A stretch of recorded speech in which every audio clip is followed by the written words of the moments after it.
How's it going, everyone? Welcome to another episode of the Baking World Tour, where we try and bake one bread from every country in the world. And today we're making an Australian bread. It's called a damper. It is a soda bread, and this particular one is filled with bacon, cheese and chives. And a damper can come in many shapes and sizes, and with many different fillings. In the old days, this kind of bread would have been baked on a fire out in the bush.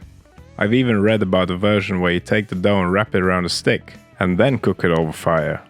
So this can be made in many different ways. And if you're not into cheese and bacon, well, fill it with whatever you like. But let me tell you, this combo with a bit of cream cheese is perfect. So let's get to it and see what we'll need to make this.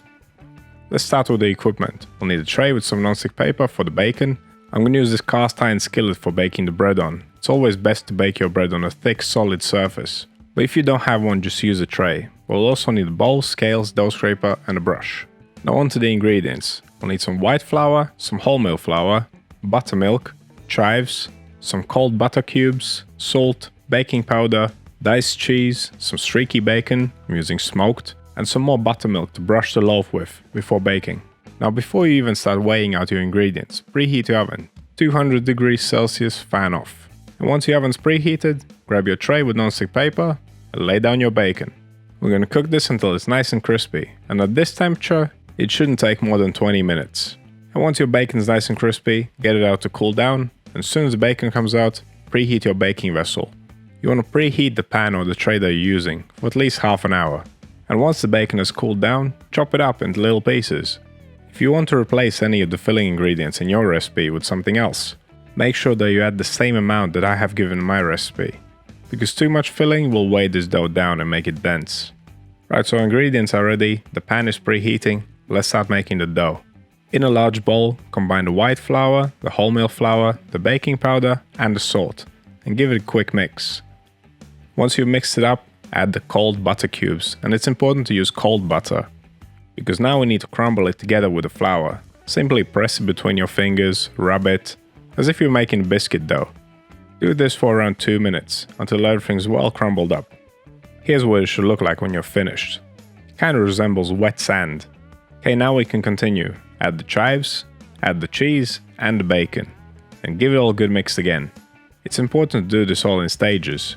It's always advisable to start with the dry ingredients and then continue on with the wetter ingredients. And only add the liquid at the very end. Because as soon as you add the buttermilk, the baking powder will start reacting, it will start puffing up. So from now on, we need to work quickly. Mix everything together. You can start off with a scraper, and if the scraper's not doing the job, continue on by hand. And once everything's mixed up and you don't see any more dry flour, pop the dough out on the table. And I'm not kneading this dough, I'm only mixing it until there's no more dry flour. We don't want to knead this, because gluten in this recipe is our enemy. The looser this dough is, the better it will rise as it's baking. This kind of dough is very easy to work with, because it's not sticky at all, and the shaping of it is pretty easy. All you want to do is flatten it out into a disc. Place the dough on a piece of non-stick paper. This will make it easier to move it to the pan, and we can finish our shaping on the paper. I prefer to make a bread like this nice and flat, so that it has an easier time baking. Baking powder is not as strong as yeast, and only react for so long.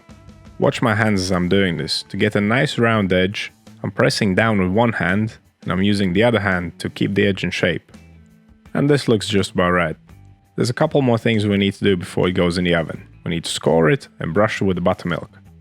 Grab your dough scraper and divide the dough into at least 8 pieces, but don't cut it all the way through. These lines will not only make it look interesting, make it nice tear and share loaf, but they will also help us with a nice even bake. Now after you finish scoring, tidy up the edges, make sure everything's nice and round. Now take the buttermilk and brush the loaf generously. The buttermilk will make it shiny and give it a beautiful golden brown crust. And now we're ready to bake this damper. If you're using a heavy cast iron pan like I am, make sure to not burn your table. So pop the bread in the pan, and as you can see, the parchment paper really makes light work of this. It'll take around 35 minutes to bake. It is quite a while for such a small loaf, but that's how long it takes. And that's how you make an Australian cheese and bacon damper. So what do you think of this bread? Have you tried it before? What's your favorite soda bread? Let me know down in the comments. And if you have any questions or suggestions, also let me know. And if you love bread and baking, you've come to the right place, so click that subscribe button if you haven't already. And check out some more Baking World Tour videos. We already done more than 20 countries, with some pretty unique and interesting breads. But that'll be it for today. Thank you for watching, and I'll see you in the next one.